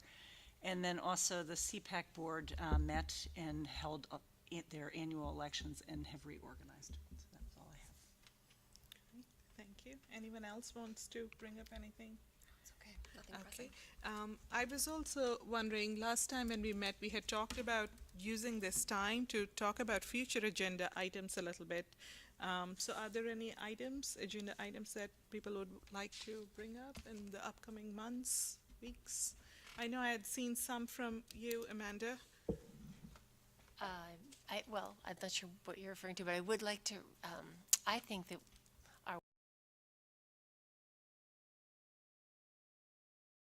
I know we had talked about setting committee goals for the year, so I would just think that maybe over the summer we can take a look back, see all we did, which I think was great. I mean, I'm not gonna list it here, but we've done a lot, and sort of see where we want to go next year. So I love that idea. I agree with that. Yeah. Any other thoughts, ideas? We can come back to it. So next there is meeting. going to be a future agenda item to see the website. I don't know when. I'm still waiting to hear from Mr. Ghosh when he wants to bring that forward. So I don't know when. Probably not the next meeting, but probably a summer meeting. We can circle back, and I'm sure Dr. Kavanaugh would also be in the loop if Mr. Ghosh is planning to bring that up. Sure. Gift, Dr. Kavanaugh. So you can see that Mr. Hay has submitted to you a gift of a tuba. This has been donated by the Mucci family and Murchie family. This instrument is going to be used in the middle school to replace a tuba that is currently 45 years old. So I am recommending that the school committee recommend the school committee accept this tuba donation from the Murchie family for the middle school. I move to accept it. I'll second that. Great. All those in favor? Aye. Great. So the motion carries. So generous. Yes, absolutely. Moving on to the next item, music educator stipends. Dr. Kavanaugh. All right, so you can see also in your school committee packet that I sent you a memo on the 17th of May for this meeting. This is a little bit unorthodox because typically we don't establish new stipends when we are not in the process of negotiating a contract with the HTA. And so we do have several music educators who are doing concerts at night, and these are people who are probably the only people who do not receive a stipend for work that goes beyond the regular school day. While we don't, obviously have an awful lot of money to be able to offer them at this time, what I'm suggesting is that we offer them something that's more of a token gesture, just to say thank you really monetarily for the work that they do all the time. So it's really just an expression of gratitude, I think.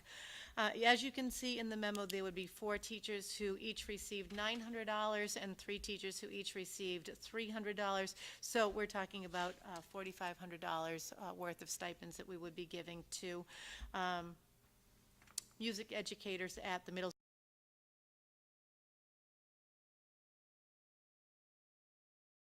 this contract. So we are finishing the first year of a contract. They will be paid for this year and then the next 2 years, and then that will sunset so that as we go into another round of contract negotiations, should this be something that the HGA wants to continue, they'll have to bring it to the bargaining table.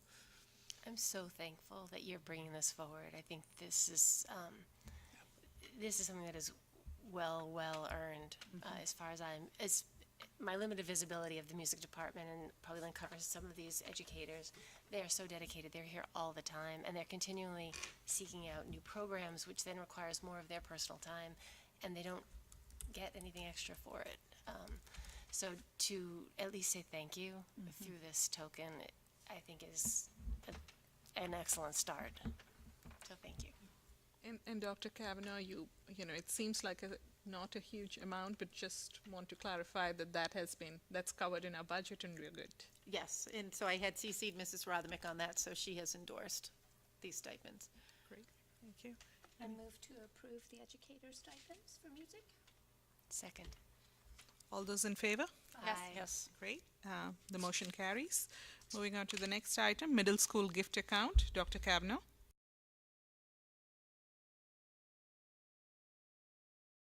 Job supermarket for the middle school gift account. accept the donation. I'll second that. Great. All those in favor? Yes. Great, so the motion carries. Moving on to the next item. Intent to travel field hockey overnight. Dr. Kavanaugh. All right, so I believe that you had approved this one last year as well. Each year, the varsity field hockey team takes an overnight trip. This year it's September 6th and 7th to Dennis Yarmouth High School, where they are in a tournament, and about 20 students will be going. So they go with their coaches, and I think that it's just been something that we've always done, and it's a pretty good experience for the girls. So I would recommend that you approve that overnight field trip. I move to approve the overnight field trip. I'll second.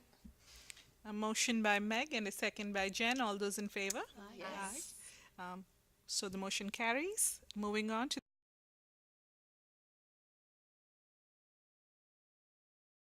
grants that the teachers have applied for. They come up with some kind of very interesting project, something that is not covered typically by the Hopkinton Public Schools budget, and HEF has been very gracious this year. So the first one is a grant in the amount of $1,442.59 for Marathon School, and it's entitled Windows and Mirrors, Multicultural Children's Literature. And so our new librarian at Marathon is going to be adding some multicultural literature to the library at Marathon. Excellent. I move to accept the grant for the Marathon School. That's fabulous. Any I'll second that. Absolutely. Thank you. I just want to say I'm so thankful for HEF for doing all the fundraising that they do, all the hard work, all the volunteers, and they go through such a thoughtful process of looking at all the grants that come through to them and then approving.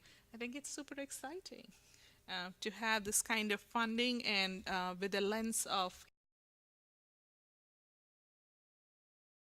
motion carries. Dr. Kavanaugh, the next item is with you again. HEF Grant, Hopkins School.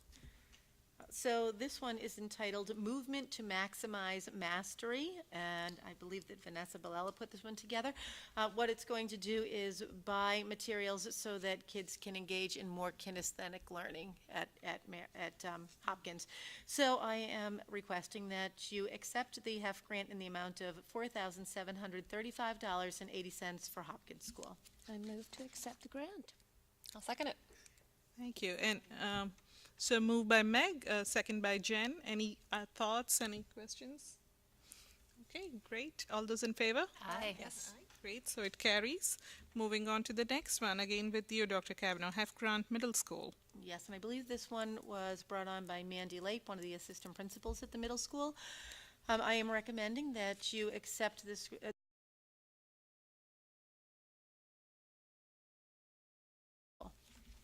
I move to accept the grant for the middle school. I will second that.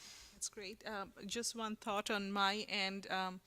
I think some of these grants that have been written up also are so thoughtful and so needed. So many thanks to all those people who even wrote. I missed them out when I thanked HEF. So many thanks to them, and I hope they keep thinking of innovative ways to utilize the funds that are available to us. So we have a motion by Meg and a second by Jen. All those in favor? Aye. So the motion carries. Dr. Kavanaugh, senior class gifts. Senior class gift. So the class of 2019 has very graciously purchased furniture, rugs, TV, maybe a game table. They're thinking ping pong or air hockey. I think they told us at either senior night. Is it ping pong? I think it's ping pong.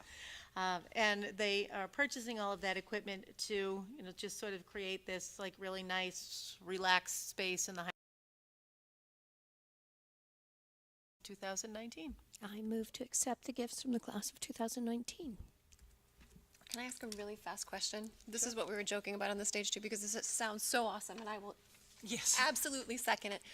But do we have a location in mind, given our space constraints? What are we going to do with all this awesome stuff? I mean, we're kind of like, yay, but where? There is a space, and I don't remember the number, but they were calling it by the room number. Okay, okay, good, good. They were like, you can hang out in 211 or something. Okay, so. awesome. Well, then I'll second it. Okay. That's great. So thankful to all the students who thought of this and are presenting this gift. All those in favor? Yes. Aye.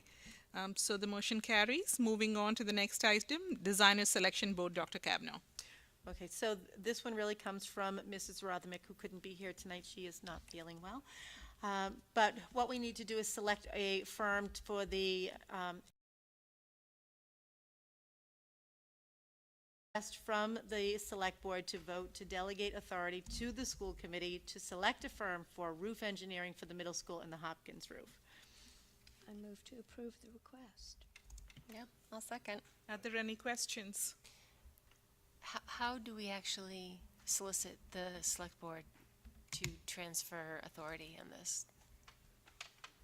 I believe that after this, Susan has the authority to interact with them. Okay. I mean, that would all go through her department. Great.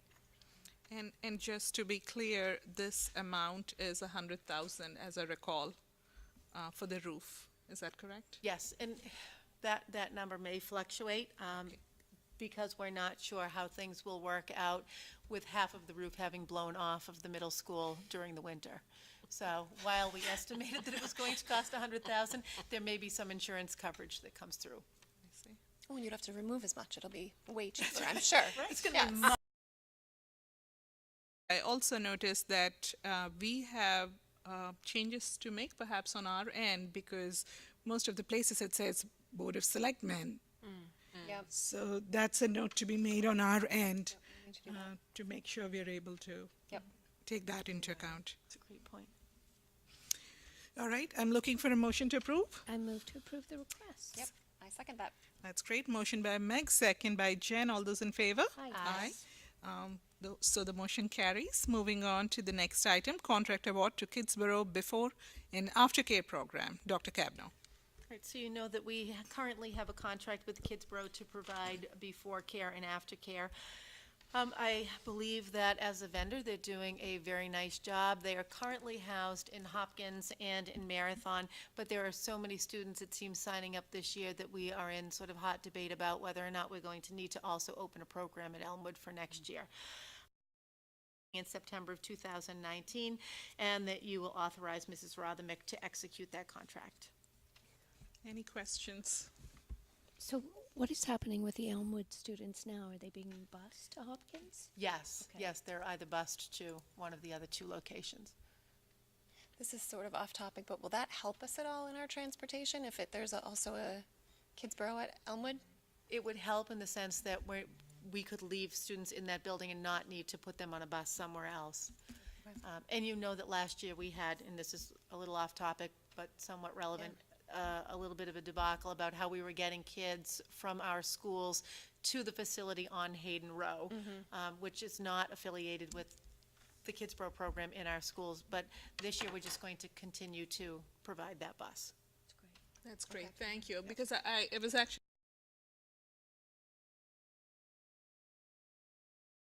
after all of that was going on. So you feel comfortable about what is being proposed at this point? Yes. Okay, that's great. I move to approve the contract. Great. Do we have a I'll second? second it. All those in favor? Aye. Yes. So the motion carries. Summer meeting days. Dr. Cabno. All right, so at this point, we need to choose a July date and an August date for meeting. I think we had some feedback from. Yeah, I go had ahead, Nancy. circulated the dates that, Yes. that you had, and I had discussed, and just to, people can throw in, but there was one date that people could come at 10 o'clock, is that right?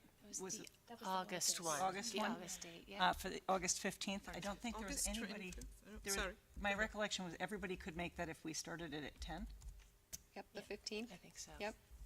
Correct. And then the 18th and the 25th, the one, people had a preference between them.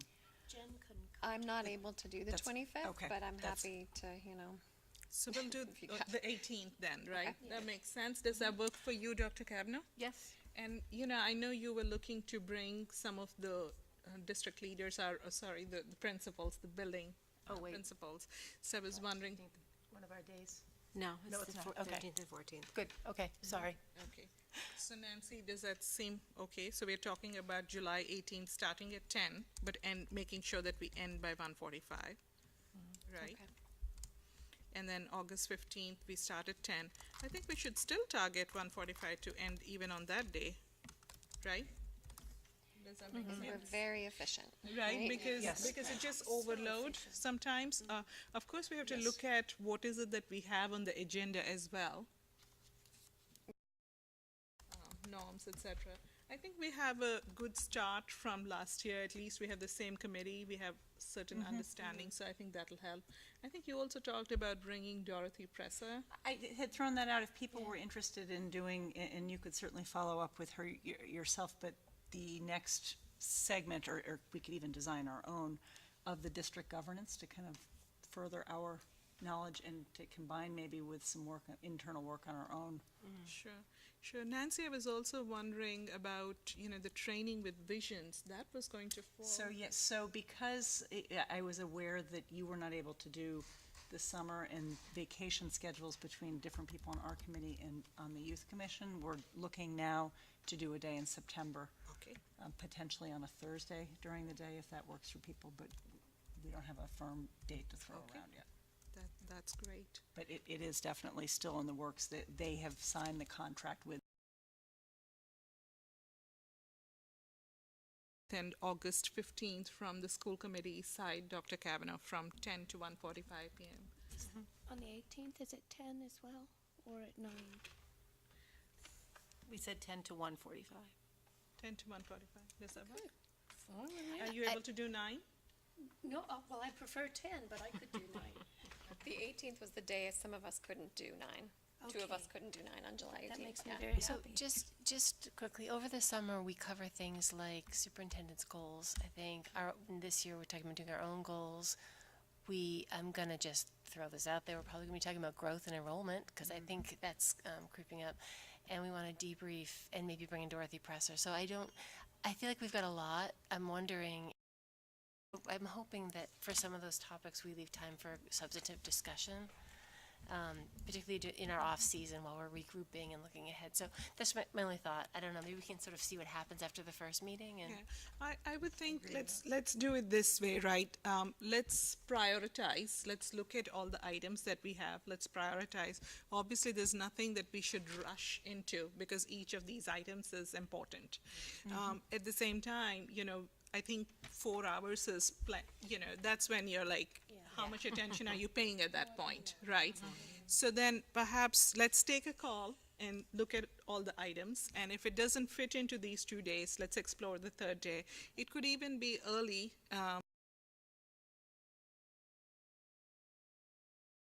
But I agree, Amanda, it's nice to have that time for more substantive discussion. I mean, once the year starts, we get chop. We're very busy with the business of running, You're right. So I just do it in want to the make sure summer. if we are reflecting that we have time. You're absolutely right. And perhaps, I actually enjoyed Dorothy Presser's session very much. I thought it was helpful to reflect and have someone from outside, and I thought she was extremely respectful. And some of the forms that she gave us, that helped guide some conversations, what worked, what didn't work. We were able to have an open dialogue. So we should certainly circle back a little bit and discuss that. Okay, that sounds great. Dr. Kavanaugh, so there's no motion on this item, so we have those 2 dates and times fixed, and we will explore them.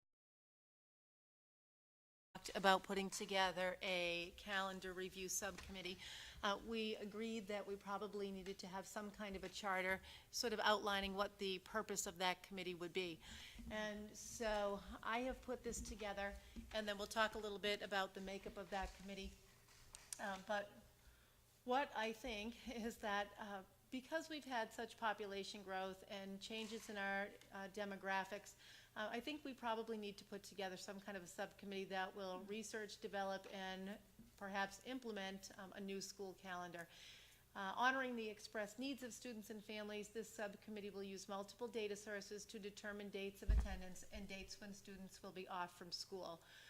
So that's the ultimate goal, and how we're going to get there, you can see in those bulleted items. We will develop and implement a town-wide survey to determine dates during which families would want to observe secular and religious holidays. We will conduct additional research, including but not limited to calendar models used in other districts important secular and religious holidays, the impact of non-school days on teaching and learning, the requirements for time on learning, and the constraints, if any, exist of the HTA contract. We'll determine whether the Hopkinton Public School calendar is optimally structured to meet the needs of our families in our community, and that means the current Hopkinton Public Schools calendar. We will create, if necessary, a revised calendar on or before December 1st, 2019, so that when it gets to be January and you start to set the calendar for the following year, that information is there. We'll present the revised and/or recommended Hopkinton Public School calendar to the school committee meeting during a public hearing, and seek a formal vote on the Hopkinton School Committee, from the Hopkinton School Committee, to accept the recommended 2021 calendar. And so, just in terms of the makeup of this group, I think Jen and I would be running that group. And I put in these roles: school committee member, a principal, an assistant principal, a couple of religious leaders, teachers, parents. I think one of the things that one of those teachers needs to be is somebody who represents the HTA strongly. But I'm not limited to there being a committee made up of just the number of people that you see there. Those are sort of suggested roles. If we had 4 religious leaders come forward and say that they all wanted to be on that committee, I would certainly not exclude any of them. So, I think the key is just to get a breadth of representation. yes. So, which I'm sure you will do, so. And to stay productive. I mean, it's a big committee, so I think Yes. it's a great list of folks to be present for that discussion. And then when it gets to be sort of too big, it can be a little bit squirrely, and then the discussions sort of spiral into less productive. So I feel like 12 is big already. So I hear what you're saying, and you don't want to exclude anyone, and absolutely we don't want to exclude anyone, but at the same time, we need to be. So it can be very difficult to get quorum when it gets too big. That's a good You have point too. experience Right. with that. Yes, I've newfound respect for that, so, yeah. Great point. Dr. Kavanaugh, a couple of questions for you. First of all, I think it's fabulous that you've put it all out there. Date that you would want a closure, and so that's fabulous, because we know that come January everyone's looking for that complete calendar. I was wondering about the previous committee that was in place, if you had a chance to perhaps look into that, and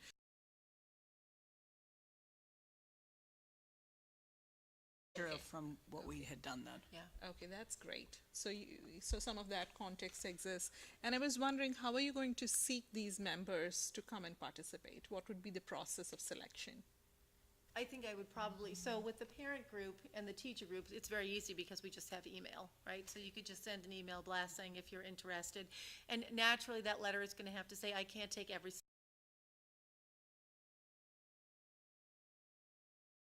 choose people who would like to be there for different reasons. Right.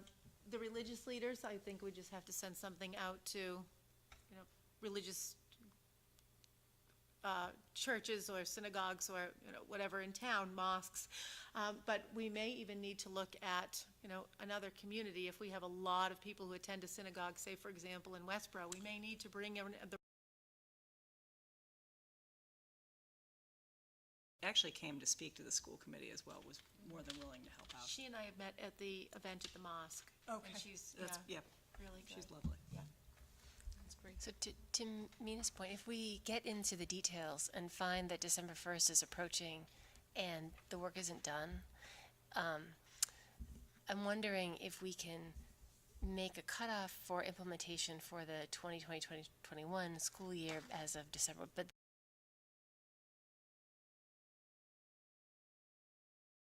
work and do it the following year. Is that what the idea. plan is? Yes. And then we because can this still is get the sort of our charter, we'd probably just come back to this group and say we're not ready. Yeah. And look for an extension on the work. There's one thing in the bullets of the charter. You had shared with us, and I apologize, I can't remember which district you found it in. There was a document from another district that had the calendar, and it was backed up with a couple of pages of observances. The people who observe that holiday would do. Would they be fasting, or would they be going to temple? Or it was super informative, and it really helped. You know, even just leafing through it, I was like, oh, I didn't know that about that holiday. I mean, there are a lot of holidays I'm not familiar with, and I think that's probably true of everybody.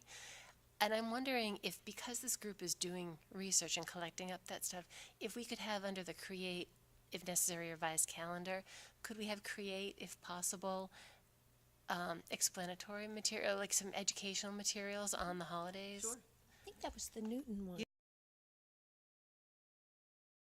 As like a day off, or observing that, knowing that those students are practicing a certain observance during that time is helpful. And I would never know about some of those holidays. I'm sure people wouldn't know about what I do and so forth. One name I want to throw out there, and I'm going to encourage her to contact you directly, Dr. Kavanaugh, is Charusmita Ram. She has done a calendar, for a community group on the Ramadan, and she was the one who came to us during office hours and expressed an interest in saying, this seems like a real estate issue, and she has experience in graphic designing and so on the visual side, so perhaps someone to consider on your end. She had come forward. Do you remember that, Nancy? So just throwing that out there. I've met her, yeah. For your consideration. Sure. Okay. Are you looking for? Modify it that way. Are you looking for any? There's no motion on this. Are you looking for anything at all? No, well, I would like the committee to vote to assemble this subcommittee so that we can get going during the summer. Okay, that's great. Anyone want? Move to assemble the subcommittee. Great. Any second? I'll second it. Motion by Meg, second by Jen. All those in favor? Aye. Yes. So the motion carries. Okay, we are on to public comments. Would anyone like to make a public? Committee vote to approve the items by consensus as outlined in your agenda. I move to approve these items by consensus. I second it. Motion by Meg, second by Jen. All those in favor? Yes. Aye. And so it carries. And I'm looking for a motion for adjournment. I move to adjourn this meeting. I'll second that last thing. That's great. All those in favor? Yes. Aye. Thank you very much. Our next meeting is scheduled for June 20th, 2019, 7 p.m. At our high school library. And I think by the time we meet next time, the school will be out. So happy summer to everyone. Yes. Thank you. Thank you, Dr. Kavanaugh.